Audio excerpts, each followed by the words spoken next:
Hello everyone, I welcome you all to my channel mechanical major. Friends, जैसा कि last के मेरे 2 videos आए थे रिगार्डिंग द रेलवेज़ वैकेंसी, बहुत लोगों ने ये कमेंट किया कि सर ज़बरदस्ती वीडियोस क्यों बना रहे हो, क्यों ऐसा होप दिला रहे हो कि कुछ चीज़ें होने वाली हैं।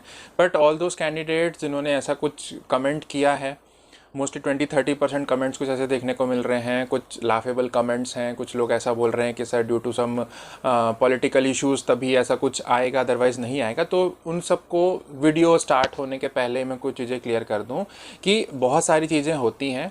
ऑल्दो लगता हमको ऐसा है कि गवर्नमेंट के शायद नॉर्म्स टर्म्स ऐसे होंगे कि वो पर्टिकुलर उस टाइम पे ही वैकेंसीज क्रिएट करे या वैकेंसी एडवर्टीजमेंट आए, बट ऐसा नहीं है। ऑल्दो रेलवेज ट्राइंग कि बहुत सारी चीज़ें वो टाइमली करें, but last year and current year अगर आप लोग देखेंगे तो ऑल्दो जो कोविड का इशू चल रहा है उस वजह से भी बहुत सारी प्रॉब्लम्स हुई हैं, इसलिए वैकेंसीज डिले हुई हैं। कोई भी वैकेंसी आप देख लो वहाँ भी डिले ही चल रहा है। रेलवेज़ का बोल लो, स्टाफ सिलेक्शन कमीशन एसएससी के बोल लो, जो मेजर रिक्रूटमेंट एजेंसीज हैं, इवन दो ईपीएफओ का जो एग्ज़ाम होना है अभी, वो ऑल दो 1.5 साल हो रहा है, फाइनली अभी वो कुछ दिनों के बाद होने वाला है, जो यूपीएससी कंडक्ट करा रही है।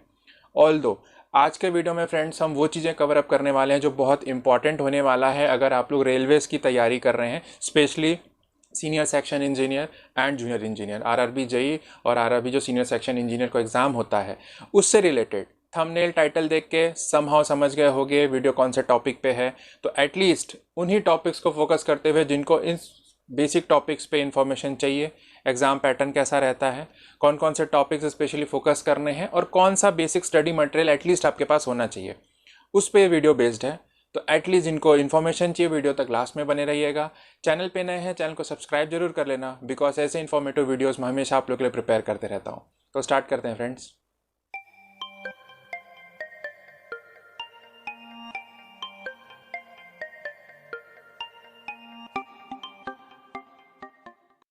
फ्रेंड्स, लास्ट का जो मेरा 2 वीडियो था उसमें कुछ लोगों ने बहुत ज़्यादा मतलब कहना चाहिए कमेंट पे ये लिखा था कि sir what will be the sort of syllabus pattern, exam pattern कैसा हो सकता है, एंड उसके स्टडी मटेरियल से रिलेटेड कुछ एक एटलीस्ट हमको इन्फॉर्मेशन प्रोवाइड कीजिए जिससे हम अपनी प्रिपरेशन फिर से कंटिन्यू कर सकें, या जो स्टार्ट करना चाहते हैं प्रिपरेशन वो स्टार्ट कर सकें। तो एक एक पॉइंट में धीरे धीरे आऊँगा फ्रेंड्स, और उससे रिलेटेड अगर और भी कोई क्लैरिफिकेशन रहेगा वो भी इस वीडियो में आपको क्लियर कर दूंगा। सबसे पहले मैं आ जाता हूँ रिगार्डिंग कि किस तरीके से आपको पढ़ाई करनी है। सबसे मेन मुद्दा ये है कि हम पढ़ाई कैसे करें, कहाँ से स्टार्ट करें। तो जब हम पढ़ाई किसी को स्टार्ट करनी होती है तो the first thing you need to have is your syllabus. Okay, तो syllabus as of now staff जो सीनियर सेक्शन इंजीनियर का जो लास्ट टाइम एग्जाम हुआ था 2015 का, अगर आप लोग देखेंगे एडवर्टीजमेंट, ऑल्दो अगर वो एडवर्टीजमेंट देखना है आपको तो हमारा जो टेलीग्राम चैनल है उसमें आपको फाइल सेक्शन में वो एडवर्टीजमेंट अवेलेबल रहेगा, वो आप जाके देख सकते हैं। अगर वहाँ नहीं देखना चाहते तो गूगल पे भी अगर आप लोग सर्च करेंगे तो वहाँ भी आपको वो चीज़ें अवेलेबल मिलेंगी। तो 2015 का अगर हम जो सीनियर सेक्शन इंजीनियर का जो सिलेबस था plus RRB JE combine vacancy आई हुई थी, बहुत लोगों को डाउट था कि सर क्या अलग अलग आएंगी, सेम आएंगी। जब भी आती हैं जनरली जो जेईस की हो चाहे सीनियर सेक्शन इंजीनियर को, जनरली कंबाइन ही आई है वैकेंसी। सो होपफुली इस बार भी जो आने का है एक्सपेक्टेड है कि दोनों वैकेंसी साथ में ही आएंगी। सो सिलेबस अगर आप लोगों को देखना है वहाँ पे आप लोगों को जनरली जो टेक्निकल एबिलिटी का जो आपका पोर्शन है, ओके, अब बेसिकली मैं आपको ये क्लियर कर दूं कि एग्जाम पैटर्न जो रहता है, फिर हम उस पे सिलेबस पे भी आ जाएंगे। 150 क्वेश्चंस पूछे गए हैं, जो पुराना पैटर्न था उसमें वही पैटर्न कंटिन्यू रहेगा। सो विल बी एक्सपेक्टिंग कि सेम 150 क्वेश्चंस आपको देखने को मिलेगा, चाहे आपके जेई का एग्जाम हो चाहे एसएसई का एग्जाम हो। ओके, 150 क्वेश्चंस का अगर हम उसको बाइफिकेट करें तो that will B 90 questions of your technical ability and 60 question जो आपके नॉन टेक्निकल पोर्शन को काउंट करते हैं। अब जो 90 क्वेश्चंस आपका टेक्निकल एबिलिटी का है फ्रेंड्स, उसमें सिलेबस अगर आप लोग देखेंगे और जो स्ट्रीम के हिसाब से वहाँ पे आपके एडवर्टीजमेंट में दिया हुआ है उसमें 2 चीज़ें दी हुई हैं कि that 90 questions covers your stream questions plus some general engineering general science question, ठीक है। And that general science question is basically related to the syllabus what you have read during your schooling. Class 12th तक का जो basic science का subject हुआ करता था उनसे रिलेटेड क्वेश्चंस होंगे, प्लस जो आपके टेक्निकल स्ट्रीम्स है, स्ट्रीम्स कहने का मतलब mechanical, electrical, civil, metallurgy and others, IT also, computer science, electronics, सभी स्ट्रीम्स, मतलब स्ट्रीम्स कहने का सेक्शन जिसमें आपकी इंजीनियरिंग हुई है, योर बेस, उनके क्वेश्चंस रहेंगे। तो 90 क्वेश्चंस वो कवर अप करेंगे। रेस्ट 60 क्वेश्चंस जो हैं वो जनरल एबिलिटी एंड रीजनिंग वाले रहने वाले हैं। वहाँ पे अरिथमेटिक भी दिया हुआ है। कुछ लोगों को डाउट भी था कि सर अरिथमेटिक है, मैथमेटिक्स है, तो क्या मैथमेटिक्स आता है, पूरी डिटेल अभी आपको क्लियर करूंगा मैं। ओके, तो टेक्निकल एबिलिटी समहाउ आपको क्लियर हो जाएगा। जो स्ट्रीम के हैं, वो जो जनरल साइंस के हैं, वो कहाँ से पढ़ने और क्या करने, तो वो मैं आपको बता दूं। बेसिकली अगर आप लोग कभी स्टाफ सिलेक्शन कमीशन का अगर एग्जाम का प्रिपरेशन करते हो, या और भी किसी स्टेट इंजीनियरिंग सर्विसेज का भी करोगे, चाहे यूपीएससी का करोगे, पहले वहाँ पे एक जनरल स्टडीज का सब्जेक्ट हुआ करता था। अगर इंजीनियरिंग सर्विसेज वाले पहले का पैटर्न देखेंगे बिफोर 2016, वहाँ पे सिलेबस रहता था जनरल स्टडीज का, जो कवर अप करता था जो बेसिक आपके सब्जेक्ट्स रहते थे। तो साइंस एंड टेक का वहाँ से जो पोर्शन रहता था वो पूरा का पूरा आपको कवर अप करना है, जिसमें आ जाता है आपका physics, chemistry, biology, and biology में भी जूलॉजी एंड बॉटनी दोनों ओवरऑल अगर आपको कंप्लीट करना है आपका जनरल साइंस तो। ओके, टेक्निकल, अब उसमें जो बेसिक इंजीनियरिंग के भी कुछ टॉपिक्स होते हैं जो जनरली जब आप इंजीनियरिंग ज्वाइन करते हैं तो फर्स्ट सेकंड सेमेस्टर जो फर्स्ट ईयर का सब्जेक्ट है that is your basic engineering, वहाँ पे आपको हर एक स्ट्रीम के सब्जेक्ट्स पढ़ने को मिलेंगे। ओके, सो दैट में कवर, अगर मैकेनिकल वाले हैं तो उनको इलेक्ट्रॉनिक्स भी पढ़ना पड़ता है, इलेक्ट्रिकल भी पढ़ना पड़ता है, some questions some topics related to your IT also, okay, computer you can say programming and something. तो बट उतने इंटीरियर के क्वेश्चंस जनरली आपको आरआरबी में देखने को नहीं मिलेगा, बट जनरल इंजीनियरिंग से रिलेटेड क्वेश्चंस आपके रहेंगे। तो वो आपके टोटल 90 क्वेश्चंस को कवर अप करते हैं। टेक्निकल ऑलरेडी आप लोग पढ़ सकते हैं, टेक्निकल पे स्पेसिफिक एक वीडियो मैं बनाऊंगा कि कौन कौन से स्पेसिफिक टॉपिक को, इंपॉर्टेंट टॉपिक्स को पढ़ना है जो आपके एग्जामिनेशंस में आ सकते हैं। अब बात करते हैं जो नॉन टेक्निकल 60 क्वेश्चंस हैं उनका क्या करना है।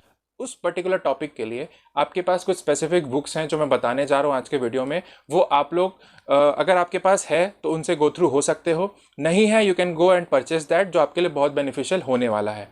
जो आपका अरिथमेटिक वाला टॉपिक है उसके लिए कोई भी आप मैथमेटिक्स की बुक किसी भी एक अच्छे ऑथर की ले सकते हैं। वहाँ मोस्टली जो आपको टॉपिक कवर अप करने हैं that related to your trigonometry, trigonometry के क्वेश्चंस आपको देखने को मिलेगा, fractions, quadratic equations, okay, conic से रिलेटेड क्वेश्चंस जनरली आता नहीं है, वो टॉपिक कवर अप करने की जरूरत नहीं है। कुछ टॉपिक्स ऐसे भी रहते हैं रिगार्डिंग जो 11th-12th में आप लोगों ने पढ़ा होगा, पार्शियल डिफरेंशिएशन, पार्शियल इंटीग्रेशन वाले टॉपिक्स, ज़्यादा हाई लेवल के क्वेश्चंस तो आएंगे नहीं, बट बेसिक एटलीस्ट आपके कवर अप होना चाहिए, आपको पूरा कवर करके जाना है अपनी पढ़ाई में। ओके, उतना सिलेबस आपको कंप्लीट करना है।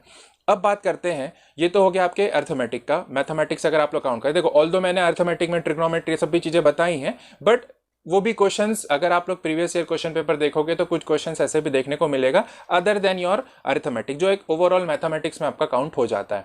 अब बात करते हैं एप्टीट्यूड की। जो एप्टीट्यूड वाला टॉपिक है फ्रेंड्स, उसमें 6-7 टॉपिक्स ऐसे हैं जो बहुत ज़्यादा हमेशा पूछे जाते हैं। The first is ratio proportion, rational number, time and work, time and distance, average, alligation, mixture. ठीक है, ये 6-7 टॉपिक ऐसे हैं एप्टीट्यूड के जो हर एक एग्जाम में पूछे जाते हैं। तो अगर आपने इसके एक बेसिक एक कॉन्सेप्चुअल स्टडी कर ली है, वो आपको डेफिनेटली हर एक एग्जाम में हेल्पफुल रहेगा, बिकॉज इन्हीं 6-7 टॉपिक्स में से मोस्टली क्वेश्चंस आपके आते हैं। 1-2 टॉपिक अगर मैं एप्टीट्यूड में और ऐड करूं, that will B probability and permutation and combination, जिसमें के क्वेश्चंस रिपीटेटिव आपको देखने को मिलता है। अब बात करते हैं रीजनिंग की। रीजनिंग में फ्रेंड्स मोस्टली जो क्वेश्चंस कवर अप होते हैं रीजनिंग को ओवरऑल, जो एटलीस्ट फर्स्ट टाइम स्टडी कर रहे हैं उनको मैं बता दूं, रीजनिंग के 2 पार्ट्स होते हैं, वर्बल एंड नॉन वर्बल। तो वर्बल नॉन वर्बल के जो सिलेबस अगर आप लोग देखेंगे तो सिलेबस में ऐसा कुछ भी डिफाइंड नहीं है रेलवेज में। जैसा अगर आप लोग देखेंगे एसएससी का सिलेबस, उसमें डिफाइंड है कि रीजनिंग में कौन कौन से टॉपिक से आपके क्वेश्चंस आने हैं। ऑल्दो रेलवेज में नहीं है, बट उसमें भी ज़्यादा आपको पैनिक लेने की जरूरत नहीं है, you need not to worry about that. But previous year question paper को रेफर करने पर आपको mostly 70 to 80% of the topics cover up हो जाएगा। अगर रीजनिंग की स्टडी करनी है तो एक हेल्पफुल हमारे चैनल की तरफ से ये है, रीजनिंग का अलग से एक प्लेलिस्ट बना हुआ है, जाके देख लेना, मैंने खुद क्लासेस ली है वहाँ पे, और मोस्टली जो एसएससी के सिलेबस में था वो पूरे के पूरे टॉपिक कवर अप हैं। वो भी रेलवेज का जो आपके क्वेश्चंस आते हैं उनके 70-80% के पूरे टॉपिक को कवर अप कर लेंगे। ओके, उससे रिलेटेड कुछ क्वेश्चन सॉल्व करने हैं, कुछ प्रैक्टिस सेट हैं, तो वो मैंने टेलीग्राम चैनल पे शेयर कर रखा है, ऑल्दो वो लास्ट ईयर का है, but it is available in the group. वहाँ से भी जाके आप उन चीज़ों को गो थ्रू हो सकते हो, प्रैक्टिस कर सकते हो, तो एटलीस्ट आपका ये रीजनिंग पोर्शन तो कवर अप हो जाएगा। देखिए फ्रेंड्स, 150 क्वेश्चंस अगर आपको टारगेट लेके चलना है, ऑल्दो कंपटीशन जैसा आप भी देखेंगे तो कंपटीशन धीरे धीरे इंक्रीज हो रहा है। सो इन दिस कॉम्पिटिटिव एनवायरनमेंट आपको भी एक हाई लेवल ऑफ प्रिपरेशन चाहिए। कट ऑफ 60, 65, 70% तक जा रहा है अगर देखेंगे तो किसी भी एग्जामिनेशन का, तो एटलीस्ट उतना आपको स्कोरिंग, उतना आपके पास कैपेबिलिटी होनी चाहिए कि उतना आपका स्कोर आ ही जाए। Okay, so for that you need to cover almost 90 to 95% of the syllabus. 5% सिर्फ मार्जिन में उन चीज़ों का रख रहा हूँ जो डाउटफुल रह जाते हैं, जो शायद आपको ऐसा लग रहा है कि आप नहीं कवर अप कर सकते in just between some handful of times, तो उसके लिए आप उन चीज़ों को रख सकते हो।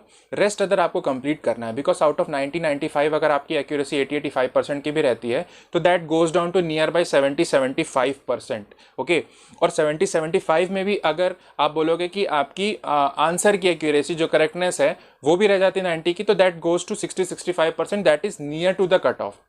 ये एक फैक्चुअल चीज़ें हैं फ्रेंड जो मैं आपको शेयर कर रहा हूँ, बिकॉज लोगों का जो फीडबैक मेरे पास आता है वहाँ से ही जो स्टूडेंट्स का एक परफॉर्मेंस है उनको इवैल्यूएट करने पे ये सब डेटा निकलता है कि आप प्रिपेयर कितना करके जाते हैं, एक्यूरेसी से कितना आप अटेम्प्ट कर रहे हो, वहाँ पे करेक्ट होने की एक्यूरेसी कितनी है, तो with that goes down to near by 65-70%। Okay, तो यही चीज़ें, यही कंसिस्टेंसी आपको मेंटेन करनी करके चलनी पड़ेगी, so that you will be able to crack the examination. Okay, अब बात करते हैं हम द बुक्स जैसा एक दो मैंने अभी आपको बताया था।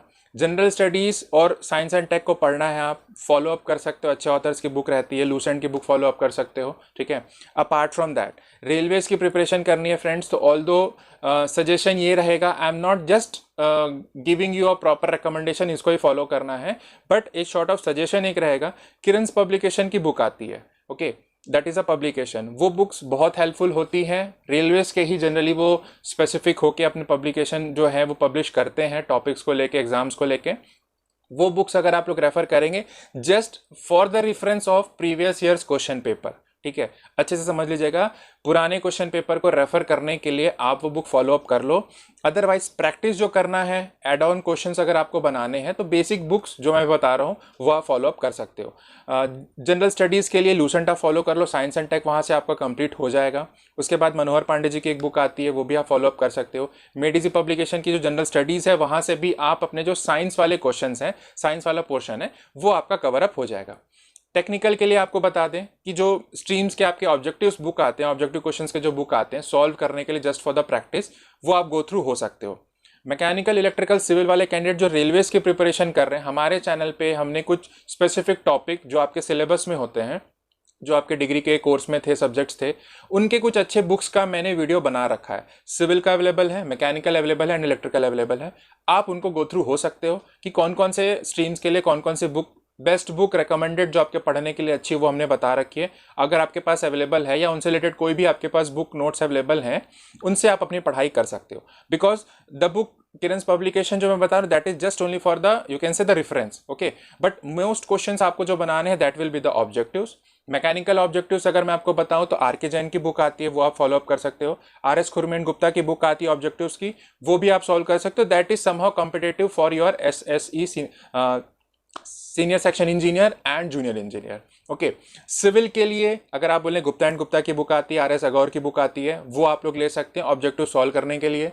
इलेक्ट्रिकल का बोलें तो गुप्ता की बुक है एंड HC राय जो बुक है ऑब्जेक्टिव्स का, ओके, गलगोटिया पब्लिकेशन, वो भी आप लोग ले सकते हैं। अब इसके अलावा और भी बहुत सारी बुक्स हैं, अगर आप लोग वो रेफर कर रहे हैं ऑब्जेक्टिव्स प्रैक्टिस करने के लिए, सॉल्व करने के लिए, तो वो आप लोग बना सकते हो, that is up to you. But the level of question what you are solving, जो क्वेश्चंस आप लोग बना रहे हैं, जिस लेवल के क्वेश्चंस बना रहे हैं, that should matching with the previous years question paper, okay, कि उस लेवल का क्वेश्चंस आप बना पा रहे हो कि नहीं बना पा रहे हो, that will lead to your good success in your examination. हम बात करते हैं एप्टीट्यूड की। एप्टीट्यूड बेसिक बुक अगर किसी से पूछो तो कौन से, तो सर RS अग्रवाल है, ठीक है, I will suggest RS Agarwal पढ़ रहे हो, ठीक है।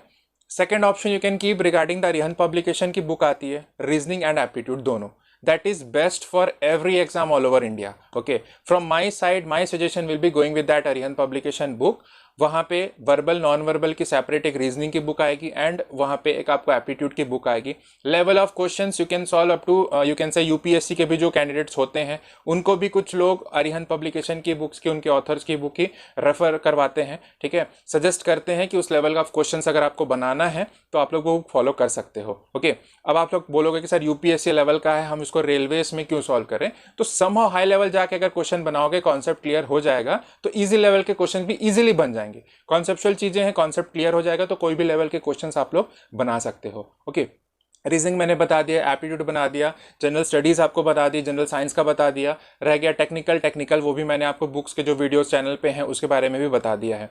अब बात करते हैं, बहुत लोग बोल रहे थे कि sir what will be the age eligibility, जो एलिजिबिलिटी क्राइटेरिया वो क्या रहने वाला है, लास्ट का ही देखें, ठीक है। अभी मैं IRMS की कोई भी बात नहीं कर रहा हूँ, अभी सिर्फ बात कर रहा हूँ senior section engineer and RRB JE junior engineer का। ओके, जेई के लिए जो एज क्राइटेरिया रखा गया है, eligibility criteria, that is 18 to 34 years, ठीक है। एंड जो 18 टू 32 ईयर्स, एंड जो सीनियर सेक्शन इंजीनियर के लिए रखा गया दैट इज 20 टू 34 ईयर्स। ये अनरिजर्व्ड कैंडिडेट्स के लिए है who are not getting any age relaxation. Okay, age relaxation का और भी क्राइटेरिया है, एडवर्टीजमेंट में, पुराने एडवर्टीजमेंट में देख सकते हो, that is the basic criteria जो गवर्नमेंट ऑफ इंडिया उनको प्रोवाइड करती है। ओके, इनफैक्ट अगर कोई कैंडिडेट जो कैटेगरी से बिलोंग करता है, अगर वो कैटेगरी से फॉर्म नहीं फिलअप कर रहा है एंड इज ही और she is going with that unreserved category only, तो उनको फिर यही 20 टू 34 ईयर्स या 18 टू 32 ईयर्स वाला जो क्राइटेरिया है वही फॉलो अप करना पड़ेगा, यही उनके लिए एलिजिबिलिटी रहेगी।